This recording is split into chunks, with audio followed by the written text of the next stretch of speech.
Eu não vou conseguir.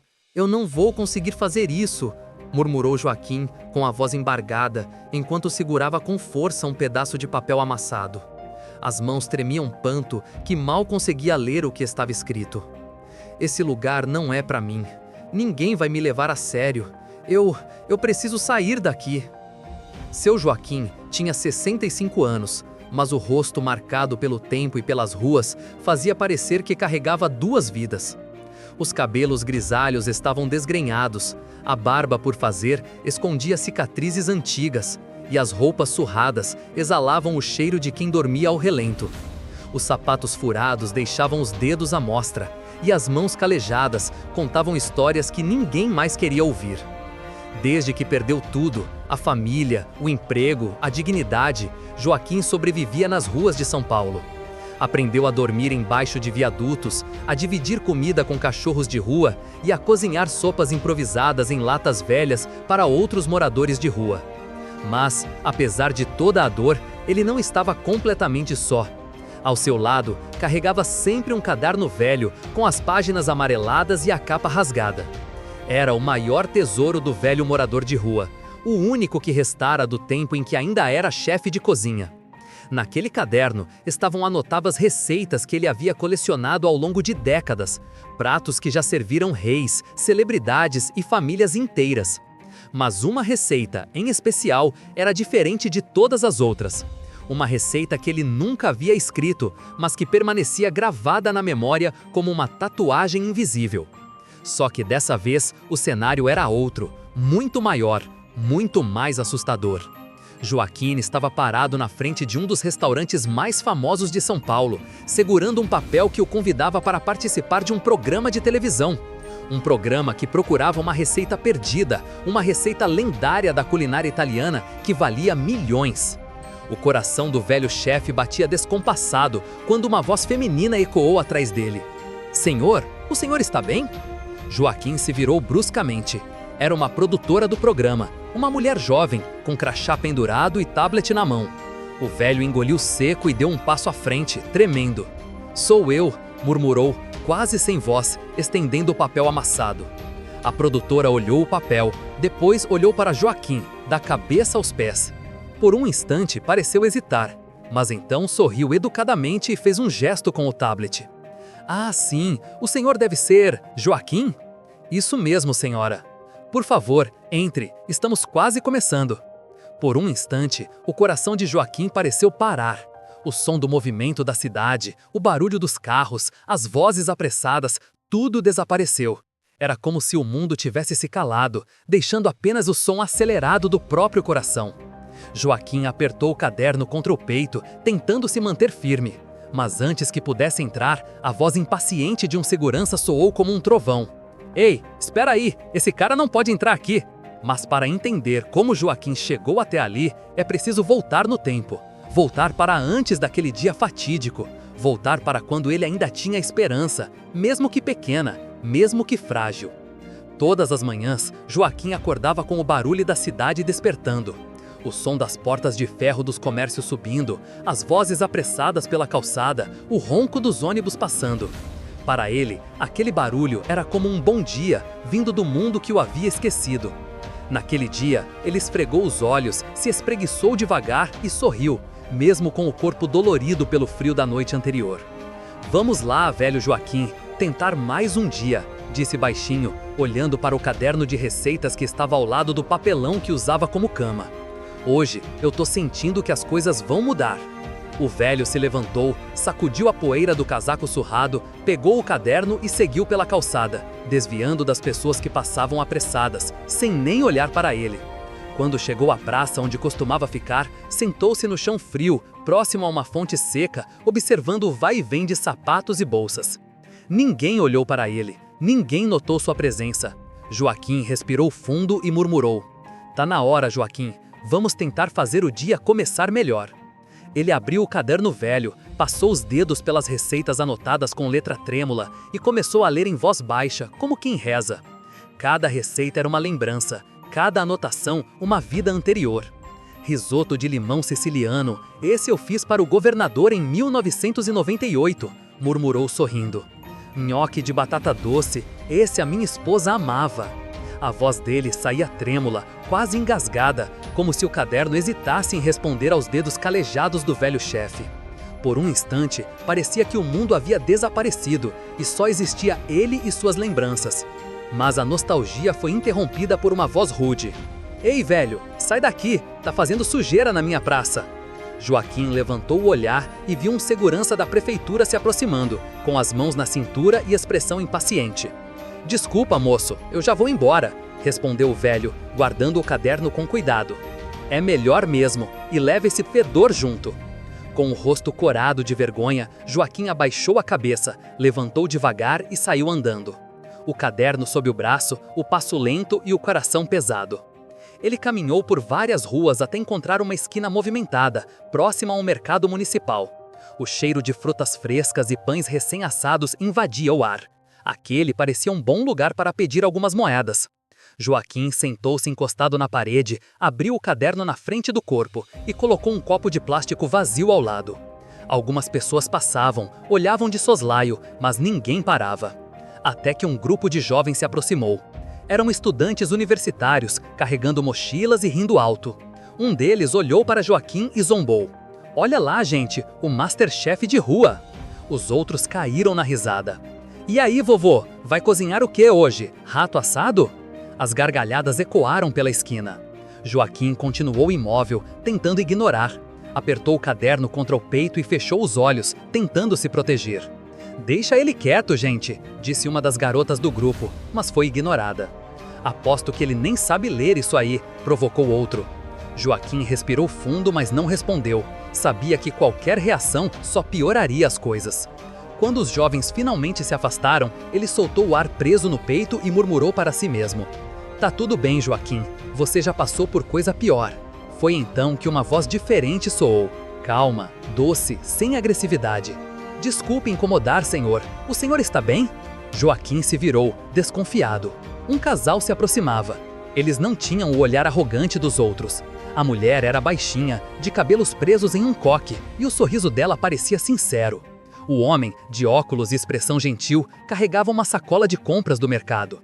Joaquim abaixou o olhar, preparando-se para mais uma humilhação. Sim, senhora, eu já tô saindo daqui, não vou atrapalhar. A mulher deu um passo à frente e se abaixou até ficar na altura dele.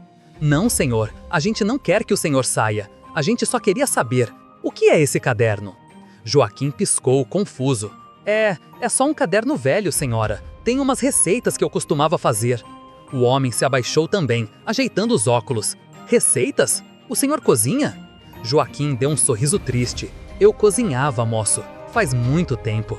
A mulher olhou para o marido e depois de volta para Joaquim. O senhor se importa se a gente der uma olhada? O velho hesitou, mas algo na gentileza daquele casal o fez confiar. Ele estendeu o caderno com cuidado, como quem entrega algo sagrado. O homem abriu as páginas amareladas e começou a ler em voz baixa. Os olhos dele se arregalaram. Risoto de açafrão com medula óssea, nhoque ao molho de gorgonzola e nozes, ossobuco milanesa. Ele olhou para a esposa boquiaberto. Amor, essas receitas são clássicas da alta gastronomia italiana. A mulher pegou o caderno e folheou com cuidado, cada vez mais impressionada. Senhor, onde o senhor aprendeu isso? Joaquim baixou o olhar, a voz saindo fraca. Eu era chefe, senhora. Trabalhei em restaurantes grandes, até em hotéis de luxo, mas perdi tudo. O casal se entreolhou emocionado. O homem estendeu a mão. Meu nome é Ricardo e essa é minha esposa Helena. Nós somos produtores de um programa de televisão. Joaquim arregalou os olhos. Televisão? Helena assentiu sorrindo. Sim, estamos produzindo um programa chamado Sabores Perdidos. A gente procura receitas antigas, lendárias, que sumiram ao longo do tempo, e o público vota na melhor. Ricardo continuou. E agora estamos atrás de uma receita específica, uma receita italiana centenária, que pertencia à família Rossi. Dizem que valia uma fortuna, mas desapareceu há décadas. Joaquim ficou em silêncio. O coração dele começou a bater mais rápido. Helena tirou um cartão da bolsa e entregou para ele. Se o senhor souber de alguma coisa ou conhecer alguém que saiba, entre em contato. Tem um prêmio de R$500 mil para quem encontrar a receita. Joaquim segurou o cartão com as mãos tremendo, olhou para o papel, depois para o casal e respondeu com a voz embargada. Eu Eu vou pensar. Ricardo sorriu. Por favor, pense com carinho. O mundo precisa saber dessas histórias. O casal se levantou, acenou com gentileza e seguiu o caminho. Joaquim ficou parado ali, segurando o caderno e o cartão, sem saber o que fazer. Porque ele sabia exatamente qual era a receita que eles procuravam. Joaquim guardou o cartão no bolso rasgado do casaco e ficou ali por alguns minutos olhando para o chão. O vento frio batia no rosto, mas ele nem sentia. A mente estava longe, voltando décadas no tempo. A receita Rossi, murmurou baixinho. Eu achei que nunca mais ia ouvir esse nome. Ele se levantou devagar, pegou o caderno e começou a caminhar pelas ruas, perdido em pensamentos. Foi andando sem rumo até chegar a um viaduto onde costumava dormir. Lá, encontrou seu único amigo, Toninho, um jovem morador de rua de uns 30 anos, que sempre dividia comida com Joaquim. E aí, velho, cadê o rango de hoje? Joaquim sentou-se ao lado dele, ainda segurando o cartão. Toninho, aconteceu uma coisa estranha hoje. Estranha como? Um casal me parou na rua. Eles são de um programa de TV. Estão procurando uma receita antiga. Toninho deu risada. E o que isso tem a ver com você? Joaquim respirou fundo. Porque eu sei qual é a receita. O jovem arregalou os olhos. Sério? E qual é? A receita da família Rossi, o molho secreto que fez o restaurante Rossi ser o mais famoso de São Paulo nos anos 80.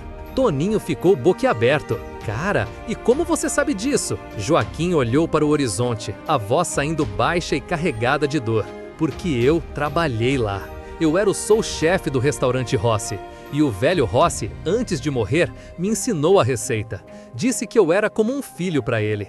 E por que você nunca usou? O velho abaixou a cabeça. Porque depois que ele morreu, a família me acusou de roubar a receita. Me processaram, me humilharam, destruíram minha carreira. Perdi tudo. Minha esposa me deixou, perdi meu apartamento, meu emprego. Acabei aqui. Toninho ficou em silêncio, absorvendo a história. E agora, o que você vai fazer? Joaquim olhou para o cartão. Não sei. Eles estão oferecendo R$500 mil. Mas eu tenho medo. Medo de ser humilhado de novo. Medo de ninguém acreditar em mim.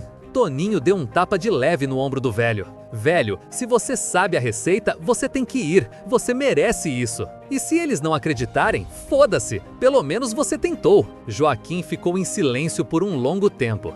Finalmente respirou fundo e disse: Você tem razão. Eu vou tentar. Na manhã seguinte, Joaquim acordou cedo. O sol ainda nem tinha nascido completamente quando ele se levantou, pegou o caderno e o cartão e começou a caminhar em direção ao endereço indicado. O coração batia cada vez mais forte a cada passo. Quando finalmente chegou ao prédio onde seria gravado o programa, parou na frente da entrada e congelou. O prédio era enorme, moderno, com portas de vidro e seguranças na entrada. Havia outras pessoas chegando, todas bem vestidas, carregando pastas e equipamentos. Joaquim olhou para as próprias roupas, sujas, para os sapatos furados, para as mãos tremendo. Eu não posso fazer isso, murmurou. Eu não pertenço a esse mundo. Ele deu meia volta e começou a se afastar. Mas antes que pudesse ir embora, ouviu uma voz familiar. Senhor Joaquim! Ele se virou. Era Helena, a produtora, correndo em sua direção. O senhor veio, que alegria! Joaquim baixou o olhar. Eu não sei se devo estar aqui, senhora. Helena sorriu com gentileza. Claro que deve. Venha, vamos entrar. Mas olha para mim, eu não tô apresentável. O senhor está perfeito. O que importa é o que o senhor sabe, não o que o senhor veste. Joaquim hesitou, mas finalmente assentou. Helena o guiou até a entrada. Mas assim que se aproximaram da porta, o segurança deu um passo à frente, bloqueando o caminho. Ei, peraí, esse cara não pode entrar aqui. Helena franziu a testa. Como assim? Ele é um dos participantes do programa. O segurança olhou Joaquim de cima embaixo com desprezo. Participante? Esse mendigo? Tá de brincadeira, né? Ele está comigo, deixa-o passar. Olha, moça, eu não sei o que vocês estão tramando, mas aqui é um lugar sério. A gente não pode deixar qualquer um entrar. Joaquim sentiu o rosto queimar de vergonha. Estava prestes a dar meia volta quando uma voz grave e autoritária ecoou atrás deles. Qual é o problema aqui? Todos se viraram. Era Dante Moretti, o dono do restaurante mais famoso de São Paulo e um dos jurados do programa. Ele era um homem alto, de uns 50 anos, com cabelos grisalhos perfeitamente penteados e um terno impecável. Helena se adiantou. Senhor Moretti, esse é o senhor Joaquim. Ele veio participar do programa. Dante olhou para Joaquim. O olhar dele era frio, calculista. Ele fez um gesto para o segurança. Deixe-o entrar. O segurança hesitou, mas obedeceu. Joaquim passou, mas sentiu o olhar pesado de Dante em suas costas. E naquele momento, ele não sabia, mas estava entrando em uma armadilha. Helena guiou Joaquim pelos corredores do prédio. O chão era de mármore polido, tão limpo que refletia as luzes do teto. Joaquim caminhava devagar, com medo de sujar algo, sentindo os olhares de todos os funcionários que passavam. "Por aqui, senhor Joaquim", disse Helena, apontando para uma sala. "Vou deixá-lo na sala de espera enquanto preparamos o estúdio." Joaquim entrou na sala. Haviam outras 3 pessoas ali, 2 homens de meia idade, bem vestidos, com expressões confiantes, e uma mulher jovem, de cabelos loiros e maquiagem impecável. Quando Joaquim entrou, os 3 levantaram o olhar. A reação foi imediata. A mulher loira franziu o nariz e se afastou discretamente. Um dos homens sussurrou algo para o outro, e ambos riram baixinho. Joaquim sentou-se na cadeira mais afastada, no canto da sala, abraçando o caderno velho contra o peito. Tentou se fazer invisível, mas era impossível ignorar os olhares de julgamento. "Com licença", disse a mulher loira, levantando-se e saindo da sala com pressa. "Vou esperar lá fora. O ar aqui está pesado." Os 2 homens se entreolharam e um deles comentou em voz alta, claramente querendo que Joaquim ouvisse: "Não acredito que deixaram qualquer um entrar.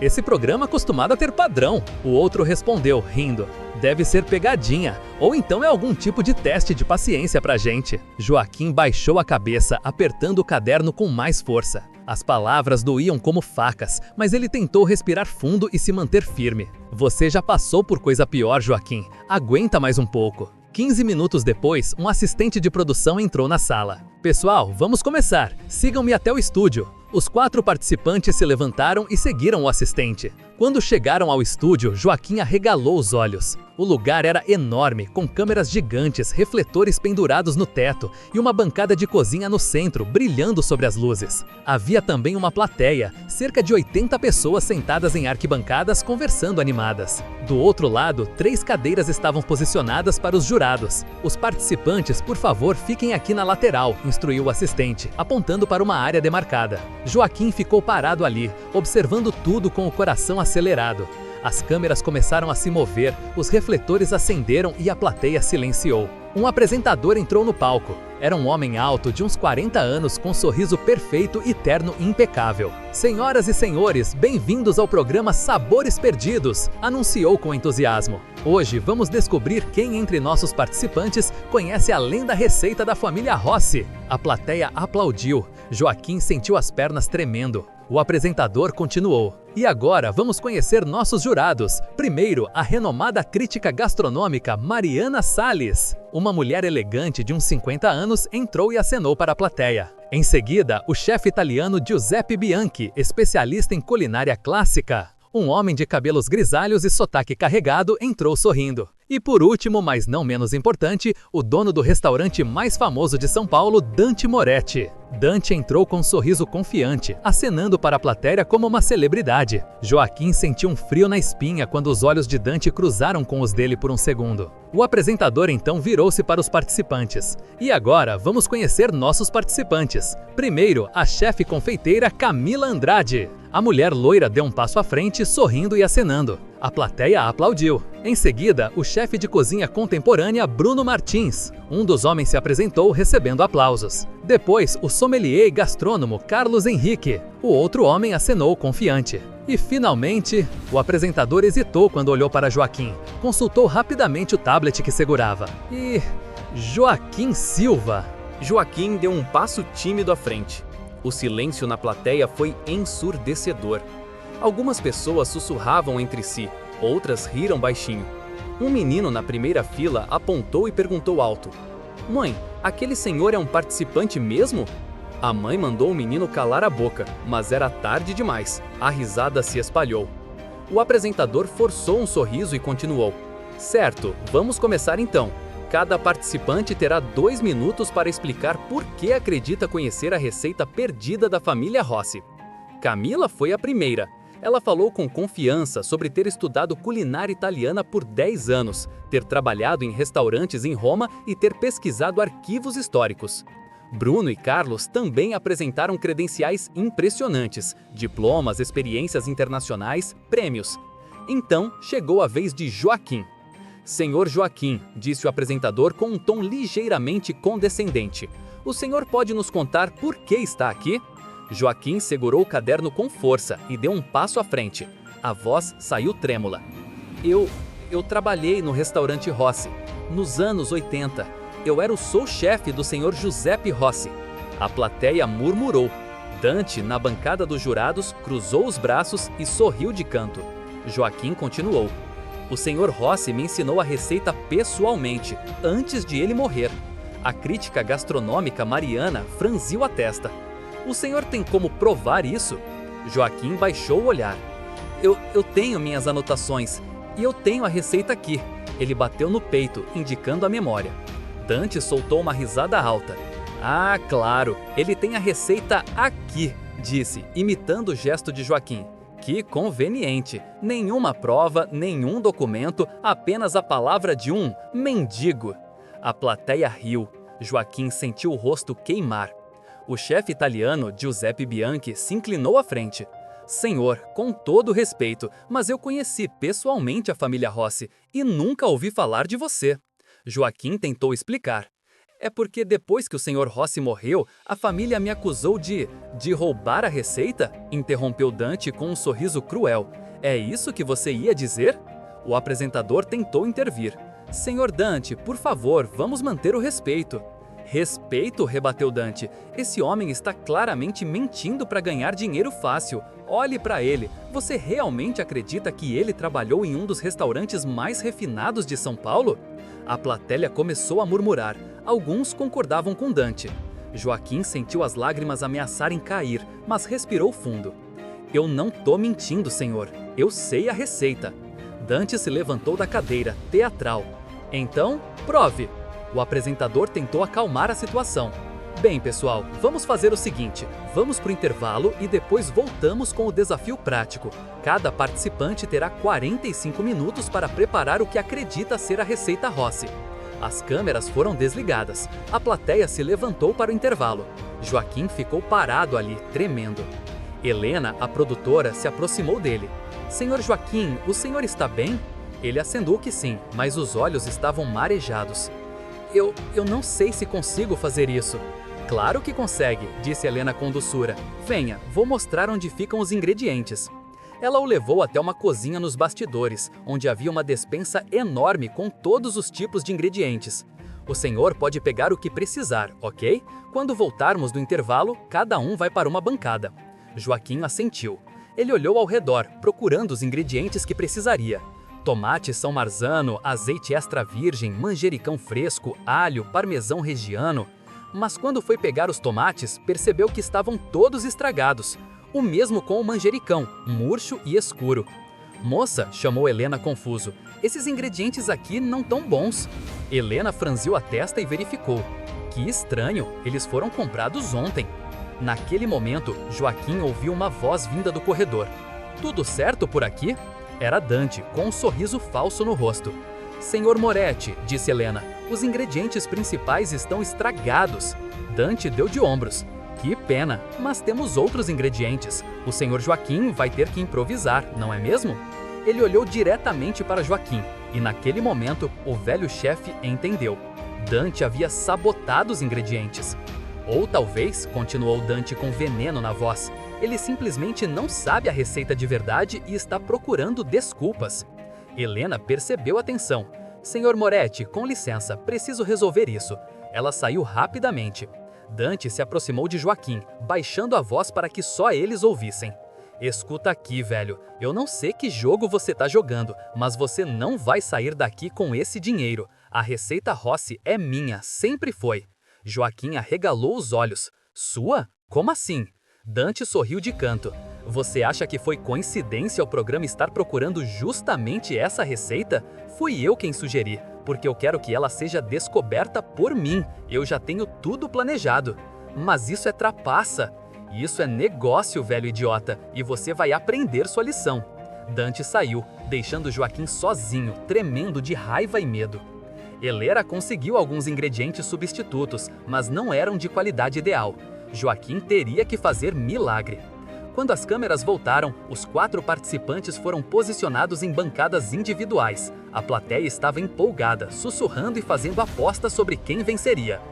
E vamos começar o desafio, anunciou o apresentador.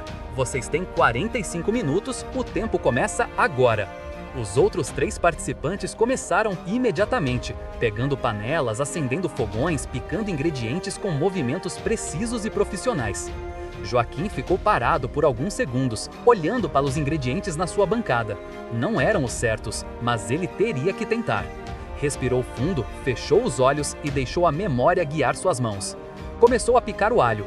Os dedos estavam trêmulos no início, mas aos poucos o músculo de memória voltou. Ele pegou uma panela, acendeu o fogo e começou a refogar o alho no azeite. O cheiro começou a se espalhar pelo estúdio. Algumas pessoas na plateia comentaram: "Nossa, que cheiro bom!" Joaquim continuou trabalhando. Adicionou os tomates. Não eram São Marzano, mas ele sabia como extrair o melhor sabor deles. Acrescentou sal, pimenta, uma pitadinha de açúcar para equilibrar a acidez. Enquanto o molho cozinhava, ele começou a preparar a massa. Não tinha farinha tipo 00 italiana, mas improvisou com o que tinha. Os outros participantes também trabalhavam focados, mas Joaquim estava em outro mundo. Ele não via mais as câmeras, não ouvia mais a plateia. Estava de volta ao restaurante Rossi, com o velho Giuseppe ao seu lado, ensinando cada movimento. "Joaquim, meu filho", a voz do velho ecoava na memória. "A receita não está só nos ingredientes, está no amor, na paciência, no respeito pela comida." As mãos de Joaquim se moviam com mais confiança agora. Ele estava fazendo pasta fresca, algo que não fazia há décadas. Faltavam 15 minutos. O molho estava no ponto perfeito. Joaquim provou e fechou os olhos. Estava próximo, muito próximo. Ele cozinhou a massa, escorreu e misturou com o molho, finalizando com manjericão fresco. Mesmo murcho, ele conseguiu aproveitar as folhas melhores e uma generosa raspagem de parmesão. 5 minutos, avisou o apresentador.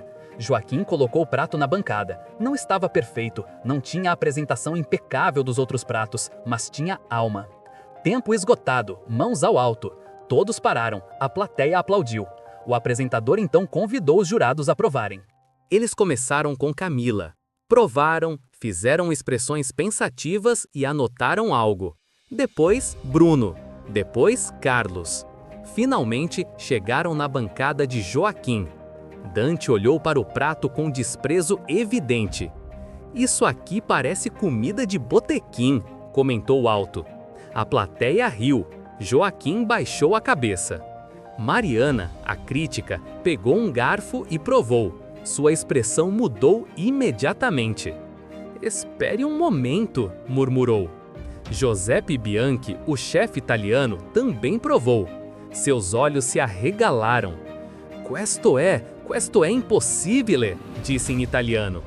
Dante, irritado, pegou o garfo e provou. Por um segundo, sua máscara de confiança caiu. Ele reconheceu o sabor.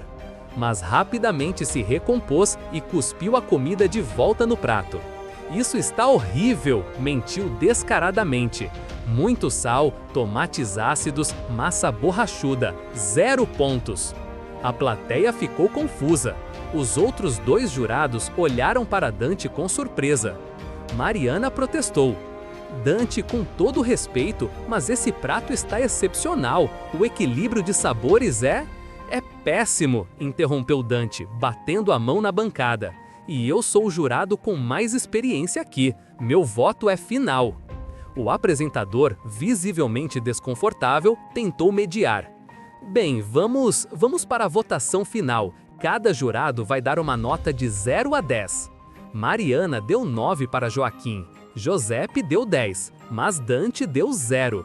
Os outros participantes receberam notas medianas. O apresentador fez as contas. E o vencedor é Joaquim Silva! A plateia explodiu em gritos, metade de comemoração, metade de confusão. Mas Dante se levantou furioso. "Isso é um absurdo! Esse homem não sabe nada! Ele está mentindo!" E então, algo inesperado aconteceu. Uma voz feminina ecoou da plateia. "Ele não está mentindo!" Todos se viraram. Uma mulher idosa, de cabelos brancos e elegantemente vestida, se levantou. Tinha lágrimas nos olhos. "Quem é a senhora?", perguntou o apresentador. A mulher caminhou até o palco com passos lentos mas firmes. Meu nome é Rosa Rossi. Eu sou a viúva de Giuseppe Rossi. A plateia explodiu em murmúrios. Joaquim arregalou os olhos. Dona Roça? Murmurou, incrédulo. A senhora olhou para ele e sorriu com tristeza. Joaquim, meu querido Joaquim, depois de tantos anos. Ela se virou para os jurados e para a plateia. Esse homem está dizendo a verdade. Ele era o sous-chefe do meu marido, e mais do que isso, ele era como um filho para nós. Dante tentou interromper. Senhora, com todo respeito, mas... Silêncio, ordenou Rosa com autoridade. Você já falou demais, senhor Moretti. Ela continuou. Quando meu marido morreu, nossa família estava destruída. Meu filho, Lorenzo, estava desesperado para manter o restaurante vivo, mas ele não tinha o talento do pai. Então, ele culpou Joaquim, acusou-o falsamente de roubar a receita secreta. Lágrimas escorriam pelo rosto de Joaquim. Rosa continuou, a voz embargada. Eu tentei defender Joaquim, tentei dizer a verdade, mas meu filho não quis ouvir.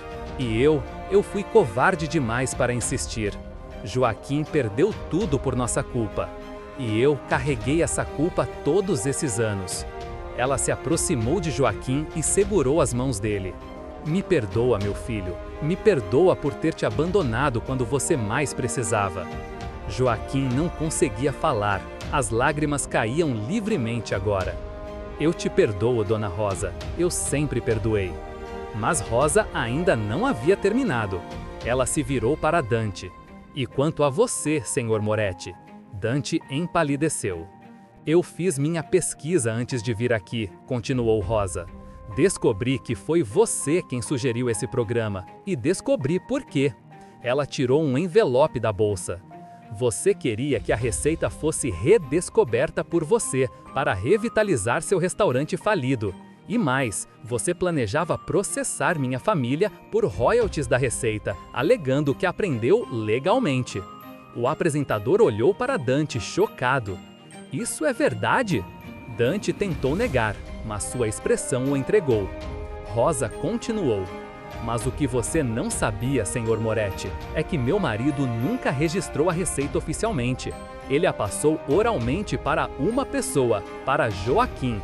Isso significa que Joaquim é o único detentor legítimo dessa receita. A plateia explodiu em aplausos. Dante tentou sair do palco, mas seguranças já estavam esperando. Helena havia chamado a produção para expô-lo. Senhor Moretti, disse o apresentador, o senhor está desqualificado do programa e enfrentará consequências legais por fraude. Dante foi escoltado para fora, gritando ameaças vazias. Com Dante removido, o apresentador se virou para Joaquim. Senhor Joaquim, parece que o senhor é oficialmente o vencedor. E mais do que isso, o senhor é o legítimo guardião da receita. A plateia se levantou em ovação. Joaquim estava atordoado, sem conseguir processar tudo o que estava acontecendo. Rosa segurou o rosto dele com as mãos. Joaquim, eu quero fazer as pazes pelo que minha família fez com você. Meu filho Lorenzo está aqui hoje. Ela fez um gesto e um homem de uns 60 anos se levantou da plateia. Joaquim o reconheceu imediatamente. Era o filho do velho Giuseppe, agora mais velho e com expressão de profundo arrependimento. Lorenzo caminhou até o palco, com lágrimas nos olhos. Joaquim, eu não tenho palavras para pedir perdão. Eu destruí sua vida por orgulho, por medo, por fraqueza. Eu passei os últimos 30 anos tentando encontrá-lo para pedir desculpas. Joaquim olhou para ele, as emoções todas misturadas. Raiva, dor, mas também alívio. Por que você mentiu? Perguntou Joaquim, a voz rouca. Porque eu era jovem, estúpido e orgulhoso. Meu pai sempre falava de você com tanto carinho. Dizia que você tinha mais talento do que eu. Eu tinha ciúmes. E quando ele morreu, eu não consegui lidar com o meu fracasso. Então, coloquei a culpa em você. Lorenzo se ajoelhou na frente de Joaquim. Por favor, me perdoa. Eu sei que não mereço, mas por favor. Joaquim ficou em silêncio por um longo momento. A plateia também estava em silêncio, esperando. Finalmente, Joaquim estendeu a mão e ajudou Lorenzo a se levantar. Seu pai me ensinou que cozinhar é sobre amor, não sobre raiva. Eu te perdoo, Lorenzo. Os dois homens se abraçaram, chorando. A plateia explodiu em aplausos e lágrimas. 3 meses depois, Joaquim estava parado na frente de um prédio novo. Mas não era qualquer prédio, era seu restaurante. Trattoria Giuseppe, dizia a placa em letras elegantes. Ao seu lado estavam Rosa, Lorenzo, Helena, Ricardo e Toninho, seu amigo das ruas, agora vestido com uniforme de sous-chefe. "Tá pronto, chefe?" perguntou Toninho, sorrindo. Joaquim olhou para todos eles, emocionado. Mais do que pronto. Ele abriu as portas, o restaurante estava lotado. Havia pessoas de todas as classes sociais, empresários, moradores de rua, famílias, jovens, idosos. Nas paredes, fotos emolduradas contavam a história. Giuseppe Rossi no auge, Joaquim jovem na cozinha e fotos mais recentes do programa de TV. O prêmio de R$500 mil havia sido usado para abrir o restaurante. Mas não era um restaurante comum. Metade das mesas eram gratuitas, reservadas para moradores de rua e pessoas em situação de vulnerabilidade. Joaquim também havia criado um programa de capacitação, ensinando culinária para pessoas em situação de rua, dando a elas uma nova chance, assim como ele havia recebido. Lorenzo havia se tornado seu sócio, ajudando com a administração. Rosa visitava toda semana, sentando-se na melhor mesa e sorrindo ao ver o legado do marido continuar vivo. E Toninho? Toninho havia descoberto talento natural para confeitaria. Agora era o chefe de sobremesas, criando doces que faziam fila na porta. 6 meses depois, o Trattoria Giuseppe havia se tornado um dos restaurantes mais falados de São Paulo. Não pela exclusividade, mas pelo contrário, pela inclusão, pela história, pela comida honesta e cheia de alma. Joaquim estava na cozinha, como sempre, preparando seu famoso molho Rossi. Aos 66 anos, ele finalmente tinha um lar de verdade. Um apartamento simples, mas seu, uma cama quentinha e, mais importante, uma família. Uma noite, enquanto servia a última mesa, uma jovem jornalista se aproximou dele. "Senhor Joaquim, posso fazer uma pergunta?" "Claro, querida." "Depois de tudo que o senhor passou, como conseguiu perdoar?" Joaquim pensou por um momento, olhando ao redor do restaurante cheio de vida. "Sabe, menina, eu aprendi que guardar raiva é como comer comida estragada, só envenena a gente por dentro. E o velho Giuseppe me ensinou que cozinhar é sobre transformação. Pegar ingredientes simples, às vezes até machucados, e transformar em algo bom." Ele sorriu. "Foi isso que a vida fez comigo. Me machucou, me jogou fora, mas no final me transformou em algo melhor." A jornalista tinha lágrimas nos olhos. "E o Dante Moretti, o que aconteceu com ele?" "Ouvi dizer que o restaurante dele faliu. Ele enfrentou processos por fraude. Mas sabe de uma coisa? Eu não sinto alegria com isso, só sinto pena. Porque ele nunca entendeu que a verdadeira riqueza não está no dinheiro, está nas pessoas ao seu redor." Joaquim estava fechando o restaurante quando viu um jovem morador de rua olhando pela vitrine. O garoto tinha uns 18 anos, sujo, com roupas rasgadas, expressão perdida. Joaquim abriu a porta. "Ei, rapaz, já jantou hoje?" O garoto balançou a cabeça, assustado, pronto para sair correndo. "Calma, calma, entra aqui, vou preparar um prato para você." O jovem hesitou, mas entrou. Joaquim o sentou numa mesa e voltou para a cozinha. Preparou um prato generoso do seu famoso pappardelle ao molho Rossi. Colocou o prato na frente do garoto. "Toma, come com calma." O jovem pegou o garfo com as mãos tremendo e deu a primeira garfada.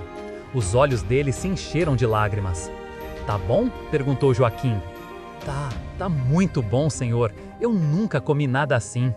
Joaquim sentou-se na frente dele. "Qual é seu nome?" "Gabriel." "Gabriel, você sabe cozinhar?" O garoto negou com a cabeça. "Quer aprender?" Gabriel levantou o olhar, surpreso. "Eu? Mas eu sou..." "Você é o quê? Um ser humano que merece uma chance?" "Sim, você é. Assim como eu fui um dia." Joaquim sorriu. "Amanhã, 8 da manhã, você vem aqui. Vou te ensinar a fazer essa mesma receita. E se você quiser, tem trabalho aqui para você." Gabriel começou a chorar sem conseguir falar. "Mas eu não tenho onde tomar banho, senhor. Não tenho roupa limpa." A gente resolve isso tudo. O importante é que você tá aqui e você não tá mais sozinho. Os dois ficaram ali, em silêncio, compartilhando aquela refeição. E Joaquim sentiu, finalmente, que o ciclo havia se completado. Ele havia recebido uma segunda chance e agora estava passando essa chance adiante. Porque no final, a melhor receita não era do molho Rossi. Era a receita da esperança, do perdão e da transformação. E essa Joaquim serviria para sempre, um prato por vez. E foi assim que Joaquim, o morador de rua que ninguém acreditava, não só provou que sabia a receita mais valiosa do país, mas também provou que a verdadeira riqueza está em levantar quem caiu, em perdoar quem errou e em nunca desistir da esperança. Hoje, o Trattoria Giuseppe serve mais de 200 refeições gratuitas por semana para pessoas em situação de vulnerabilidade. Toninho se formou como chefe profissional. Gabriel, aquele jovem da última cena, hoje é o gerente do restaurante. E Dante Moretti? Bem, ele perdeu tudo, mas dizem que anda frequentando aulas de humildade. Se essa história te emocionou, deixe um comentário para eu saber que você chegou até o final dessa história. E se você conhece alguém que precisa ouvir uma mensagem de esperança, compartilhe esse vídeo. Porque assim como Joaquim, todos nós merecemos uma segunda chance. Até a próxima história, pessoal. E lembrem-se, nunca subestime uma pessoa pelos seus sapatos furados, porque dentro dela pode estar guardada a receita mais valiosa do mundo.